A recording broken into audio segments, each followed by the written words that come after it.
বিধানসভা কেন্দ্রের অন্তর্গত গাবুরছড়া বাজারে 23 পরিবারের 111 জন ভোটার সিপিআইএম এবং বিজেপি দল ছেড়ে বাঙালি এবং ট্রাইবেল উভয় অংশের মানুষ, তার মধ্যে পঞ্চায়েতের প্রাক্তন প্রধান থেকে শুরু করে পঞ্চায়েত মেম্বার, প্রাক্তন মেম্বাররাও আছেন। 23 পরিবারের 111 জন মানুষ আজকে ত্রিপুরা মথা দলে যোগদান করছেন এবং এদেরকে দলে স্বাগত জানাচ্ছেন এবং বরণ করে নিচ্ছেন আমাদের এই এলাকার প্রিয় এমডিসি শ্রী দেবজিৎ ত্রিপুরা মহোদয় এবং আমাদের আইটি সেলের রাজ্যের দায়িত্বপ্রাপ্ত শ্রী রাজেশ ত্রিপুরা মহোদয় এবং এই এলাকার আমাদের লড়াকু লিডার লক্ষ্মীকান্ত চাকমা মহোদয়, এলবার্ট উচাই, সুভাষ দাস সহ আমাদের সংগ্রামী নেতৃবর্গ সবাই মিলে আওয়াজ তুলে Tripura Motha long live, long live, long live. নবাগতদের জানাই স্বাগত, নবাগতদের জানাই স্বাগত, নবাগতদের জানাই স্বাগত, পরিবারের নবাগতদের জানাই স্বাগত। লং লিভ, লং লিভ, মুখ বিধানসভা লং লিভ, মুখ বিধানসভা লং লিভ, বিধানসভা লং লিভ। এখন আপনাদের সামনে বক্তব্য রাখবেন আমাদের এমডিসি শ্রী দেবজিৎ ত্রিপুরা মহোদয়। সবাইকে ধন্যবাদ। আজকে আমরা গাবুরছড়া ভিলেজ কমিটি এখানে এসে আমরা দেখলাম 23 ফ্যামিলির 111 ভোটার আজকে আমাদের ত্রিপুরা মথায় জয়েনিং করেছে।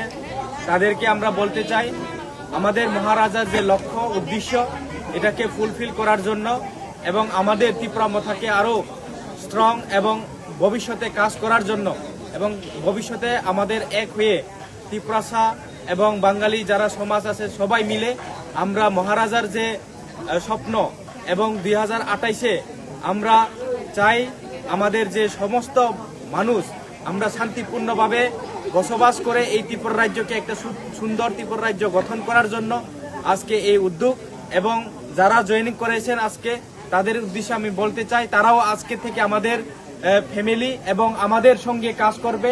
ভবিষ্যতেও আমরা তাদের সঙ্গে কাজ করব, এক হয়ে আমরা এই ত্রিপুরা রাজ্যকে আমরা শান্তিপূর্ণভাবে এই ত্রিপুরা রাজ্যকে আমরা রাখতে চাই এবং আমরা বলতে চাই যে সমস্ত বর্গের মানুষ আজকে মহারাজাকে বিশ্বাস করছে। কারণ একটাই, আমরা দীর্ঘদিন দেখেছি 25 বছর সিপিএম আমাদের ত্রিপুরাসা এবং বাঙালিদেরকে ঠকানো হয়েছে, কোনো কাজ করেনি এবং আমরা দেখেছি বিজেপিও সেম ভাবে শুধু জুমলাবাজি করে মানুষকে ঠকানো হয়েছে। এই কারণে আজকে বোবাগরার পাশে সবাই মানুষ এখন দ্বারস্থ হচ্ছে এবং বোবাগরার সঙ্গে কাজ করবে বলে তাদের মনের মধ্যে একটা আশা এবং এই আশা নিয়েই আজকে মহারাজার সঙ্গে যোগদান দিচ্ছেন। আমরা ত্রিপুরা মথা এবং আমাদের ত্রিপুরা মথাতে সবাই যোগদান দিয়ে মহারাজাকে আরো উৎসাহিত করার জন্য এবং ভবিষ্যতে একসঙ্গে কাজ করার লক্ষ্যে এই জয়েনিং বলে আমি মনে করি এবং ভবিষ্যতে তারার পাশে আমরা থাকব, সবার পাশে আমরা থাকব। বোবাগরা এটাই চাই সমস্ত বর্গের মানুষ একসঙ্গে কাজ করে এই ত্রিপুরা রাজ্যকে একটা সুন্দর ত্রিপুরা গঠন করার উদ্দেশ্যে এই লক্ষ্য। তো সবাইকে ধন্যবাদ।